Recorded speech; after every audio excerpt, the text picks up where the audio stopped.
many of us not only don't have landlines, but don't have cable. Like my roommate and I actually were like, we really don't need Comcast, and just decided to ditch $50.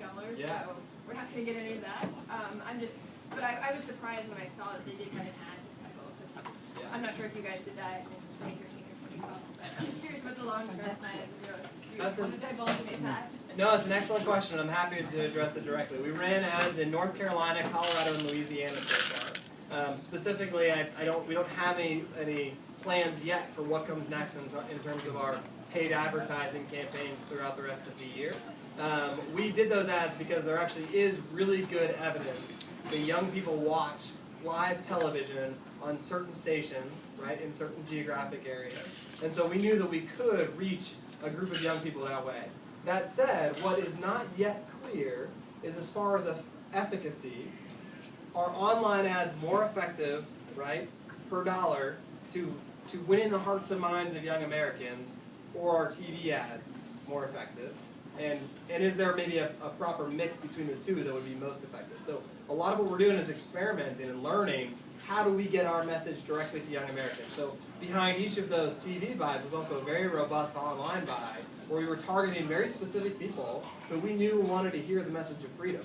And so we'll see whether those folks remember the ad, right? We did some polling, understand whether they remember the ad, and whether it changed their opinion, particularly those people who were maybe undecided or uninterested in issues of freedom before.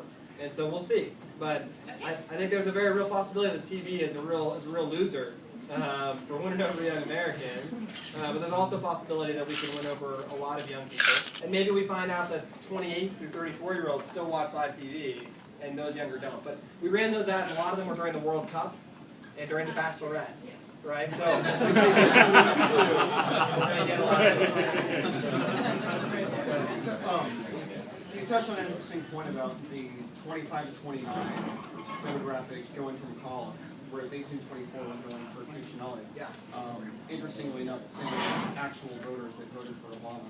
Yeah. I am proud to be in the 25 to 29 that did not vote for college, by the way. Has there been any research done or any preliminary polling on whether that segment of voters, now a year or 2 years later, are still falling for that same crap, or are they actually starting to realize that, no, we've had 4 years of Obama, 2 years of, or I guess 1 year from college, and we just haven't gotten the results that we were promised? That's a great question, and we don't have any Virginia-specific polling right now to share on the demographic. Or national, but I mean, there's congressional elections in every state. Yeah. So.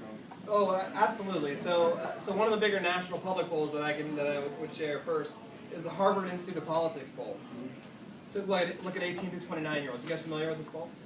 18 to 29-year-olds, they do it regularly. About 4 or 5 months ago, they did a poll that said, if you could vote to recall the president, you guys know what that means, to kick the president out of office, which you can't, unfortunately. If you could vote to remove the president from office, would you? Well, 47% of 18 to 29-year-olds would vote to remove the president from office. 52% of 18 to 24-year-olds, right? So there's still a disconnect, but I do think that the lack of outcomes. Remember, over a third of 18 through 34-year-olds are living at home with their parents. A third, over a third.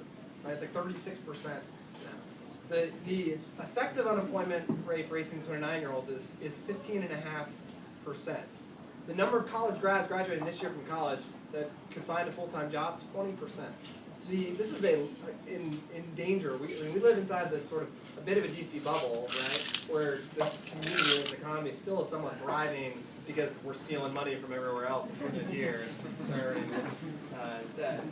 So we don't see this, but young people across the country are really hurting. That's not even including student loans, right? Which are out of control. And the average student loan debt is like $36,000, and that's just the average. That includes a lot of people with rich parents who are paying nothing. There's a lot of people paying 6 figures in student loans. So I think that even those 25 to 29-year-olds that are paying those massive student loan bills and are living at home with their parents, they definitely are starting to rethink this whole hope and change thing. And I think they're a very gettable demographic. But as far as opportunity goes, that younger demographic is really right and really with us, honestly.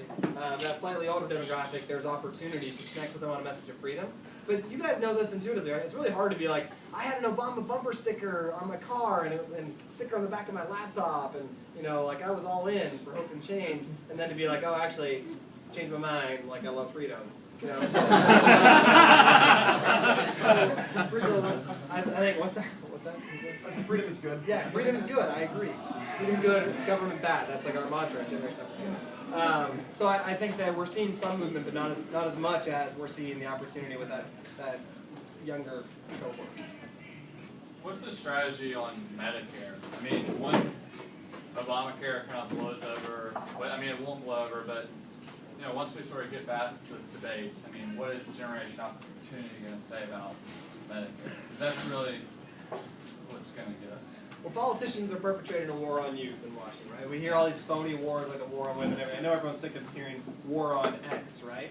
But like, if there's actually a war going on, it's on our generation who's being pillaged to pay for an older, wealthier generation's benefits. And that goes from Medicare to Social Security to everything else you can imagine. Politicians are trying to pay off the status quo. Sometimes that's special interest and it's cronyism, but often it's just an older generation that they have this feeling that votes more, right? So they're like, I can't piss off the seniors in my district, but somehow I can piss off the younger Americans. They're either too naive to know I'm taking advantage of them, or they don't vote, right? Well, that's no longer true. So 18 through 29-year-olds voted at a larger clip, right? There were more voters right now. They're 18 to 29 than those over 65.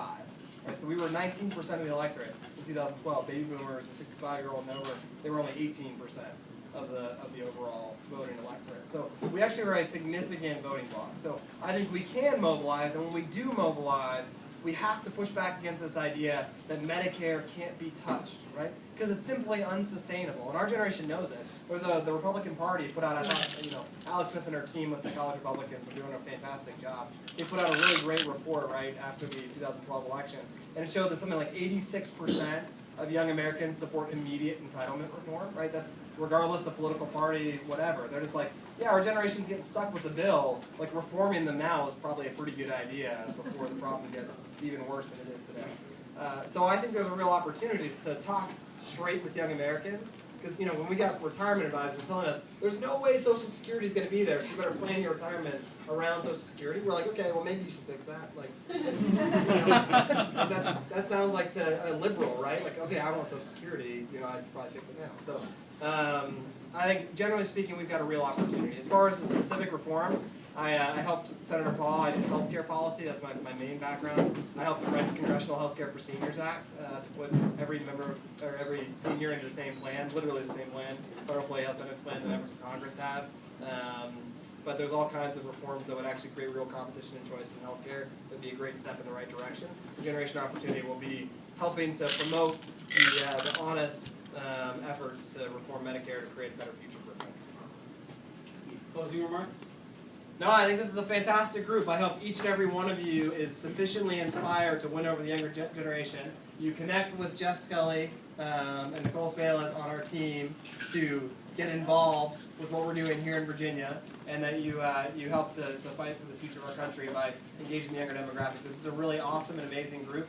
To give your time and your energy toward the cause of freedom is to be applauded and lauded, and we really, really appreciate everything you're doing for the future of our country. So thanks so much for having me out here tonight, and excited to be with you.